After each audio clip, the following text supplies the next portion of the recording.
Hello dear students. Today I am with you with the new topic of class 8, that is direct and indirect variation. Okay. So very first thing we need to understand what is the meaning of variation. Variation means something which is changing, right? Variation is the word which is basically noun which is made with the verb vary. Vary means which is changing. Now, in the perspective of mass, what is that? Suppose there are the two quantities which are connected to each other. That if in such a way they are connected, that if one is changing, then other is also changing. Okay, so that is known as a variation. For example, if I talk about price of any article and the weight of any article. Suppose I am buying tomatoes 50 rupees kg.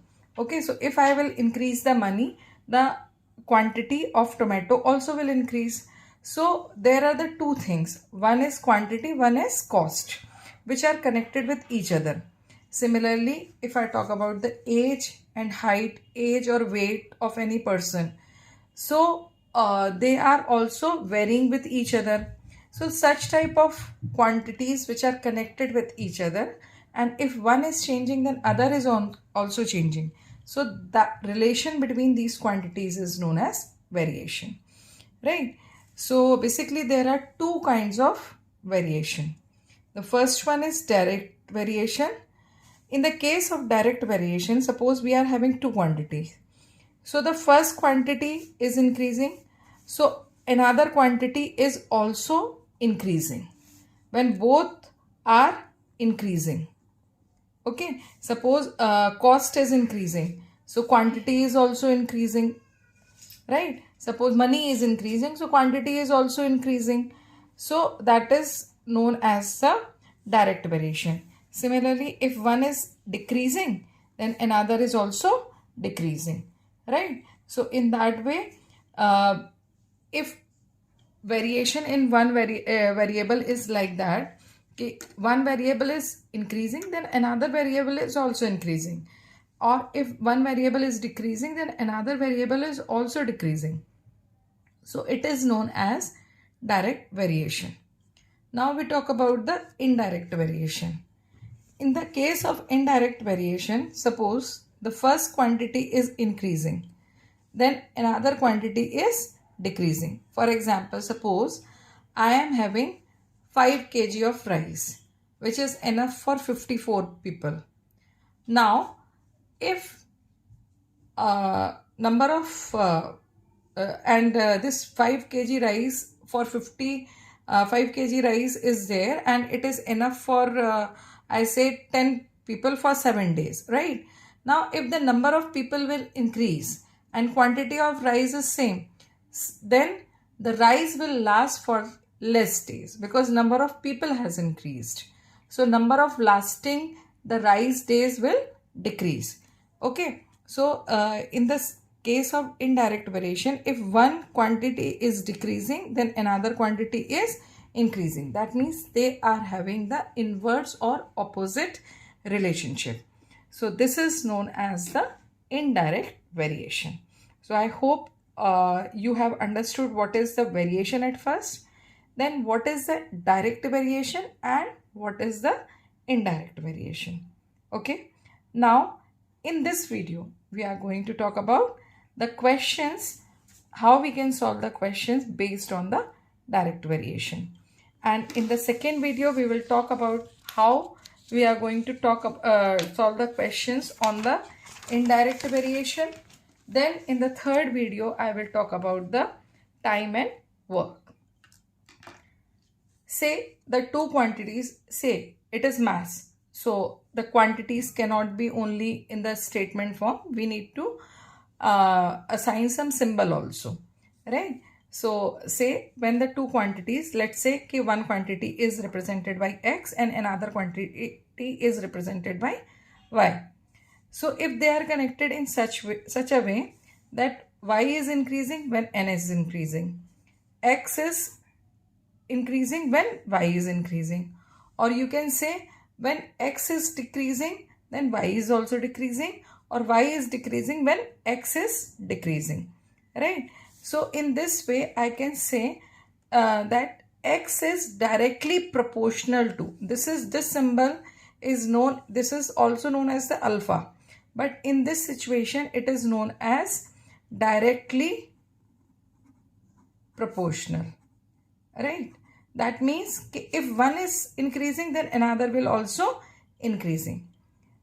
Okay, so x is directly proportional to alpha.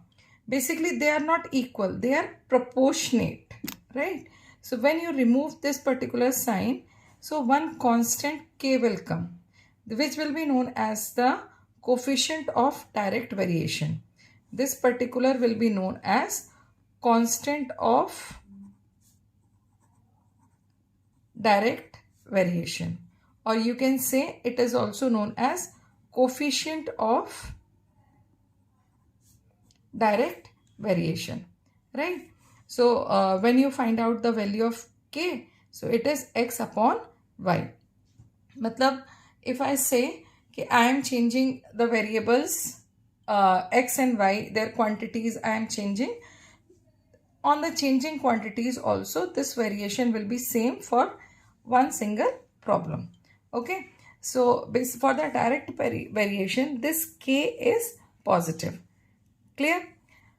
Now suppose if one x is one quantity, say cost, x जो है वो cost है, तो the subscript x1, x2, x3, x4 they all are related with the x. मतलब if x is indicating cost, so these all are also indicating the cost. Suppose this is another variable which is indicating the quantity, right? So this y, y1, y2, y3, y4, they all are showing the quantities. So I hope now all of you have understood the very basic things which are related with the particularly with the variation as well as with the direct variation, right? Now we are going to talk about the questions, how we are going to do these questions easily, right? After reading the question, it is very much necessary to understand whether the relationship is direct or indirect. Like if I say, the question says a 5 meter 60 centimeter high vertical pole cast a shadow 3 meter 20 centimeter long. So here there are the two things. One is pole, another is shadow, right? Although quality is height. Okay. So when you are doing the solution, best option is this. Just make one table, right? And in table, in the first column, take one table and make two rows. Okay. In the first column, write pole, and in the second column, write shadow. Assign one variable with pole, assign one variable with shadow. Okay. Now, the question says 5 meter 60 centimeter. I am going to change it into meter. So, pole height is 5.60 meter. Cast a shadow 3 meter 20 centimeter. 3.20 meter. Right. Then in the first part, this is the first part that I am solving. Find out the length of shadow. I need to find out the length of shadow. So let's say this is, if this is y1, so this is y2. Find the length of shadow cast by another pole, which is 10 meter 50 centimeter. That is 10.50 meter. So here one thing is that if the height of the pole will increase, so shadow height will also increase or decrease. Whatever the relationship is there, it will remain same. So it is a direct variation.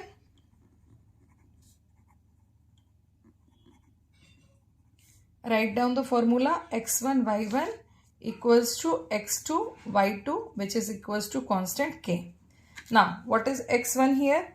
X1 is 5.60 upon 3.20 equals to 10.50 upon y2.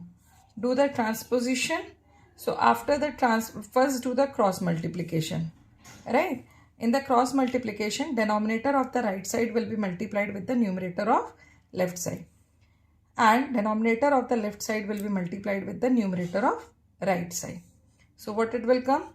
5.60 multiplied by y2 and 10.50 multiplied by 3.20. Don't multiply, because we all are knowing the divisibilities rules as well as we all are knowing the tables.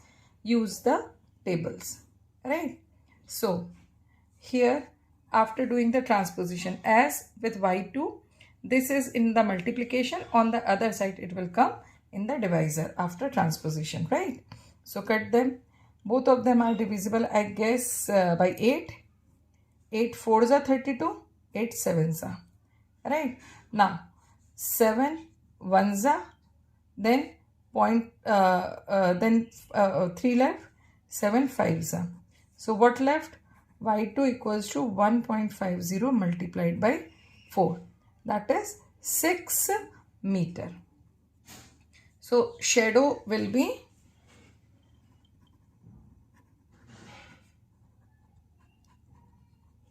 6 meter. I hope all of you have understood how we have solved it. Similarly, you need to find out the height of a pole which casts a shadow 5 meter long. The same table you have to make for the second part also, or you can say till here I have solved the first part, here you can solve the second part. So the first relationship will be same. In the second relationship, what is there? The height of a pole which casts a shadow of 5 meter long. Shadow is 5 meter long. What do you have to find out? x3, right? So again it is the direct variation. So what you are going to write down? x3 upon y3 equals to x1 upon y1. So x3 you need to find out. y3 is 5 and x1 and y1 is 5.60 upon 3.20. Do the transposition. So here directly this will be multiplied with 5.60 multiplied by 5 upon 3.20. Again both of them are divisible by 8. 8 7s are, 8 4s are. So it will come 35 upon 4. Now change it into either mixed fraction or decimal. So it will come 8 whole 3 by 4 meter. So this is the height of the pole. Okay. So in this way you can apply the direct variation in different questions. So in this way you are able to find out and apply the direct variation. So I guess this video will be helpful for you to understand the concept. If you feel that my videos are helpful for you, please like, share and subscribe, and keep practicing maths, because maths can be learned with the practice only. Till then, good luck.